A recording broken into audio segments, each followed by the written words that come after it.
Today is October 5th, 2021. And today in the news, we're going to be talking about the Saildrone. That's the SD 1045. Now, there are only five in the world. And this drone was actually stuck inside a hurricane. Hurricane Sam which had 145 mile per hour sustained winds. Now, this thing was not only in the sustained winds, but it was 50-foot waves. So, what an incredible drone that was able to give real time imagery and information on the storm as it was going on. Now, the great thing about this is that with the climate change that we have going on in the world today, we've got hurricanes that can go from a category 3 to a category 4 within a matter of hours.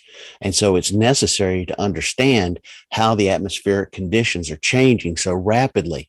And this is one of those drones that gives us an opportunity. This drone has actually gotten in over 13,000 hours at sea. So it's really been tested.